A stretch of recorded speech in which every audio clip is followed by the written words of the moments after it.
నమస్తే మిత్రులారా. ఇప్పుడు మనమున్న ఈ భవనం వచ్చేసరికి మొన్నటి వనపర్తి పట్టణ మున్సిపాలిటీ సేవలు అందించింది. ఇక్కడ ఉన్న మున్సిపాలిటీ ఆఫీసు దాదాపు ఇక్కడ నుంచి కొంచెం దూరంలో ట్రాన్స్ఫర్ అయ్యి కూడా దాదాపు కొన్ని 6 నెలలు కావస్తున్నా సరే ఈ భవనం మాత్రం నిరుపయోగంగా మారిపోయింది.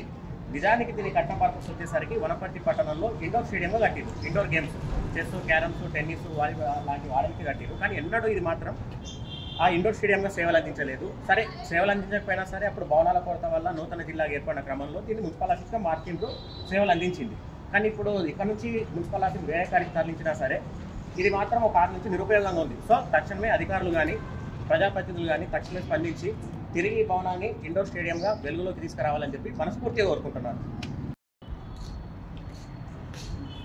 అదేవిధంగా కరెక్ట్గా 3 సంవత్సరాల క్రితం వనపర్తి పట్టణంలో నాకు తెలిసి మన కేటీఆర్ పాత్ర ప్రదర్శించాలని వాల్మీకి సోదరులు చాలా అంగరంగ వైభవంగా ప్లాన్ చేసినట్టు వాల్మీకి విగ్రహాన్ని కూడా అప్పుడున్న రాజకీయ పరిస్థితుల మేరకు అక్కడ ప్రదర్శించకుండా దాదాపు ఇక్కడికి తెచ్చి 3 సంవత్సరాలు అవుతుంది. అదే వాల్మీకి విగ్రహాన్ని ఇక్కడనే పెట్టుకోయింది.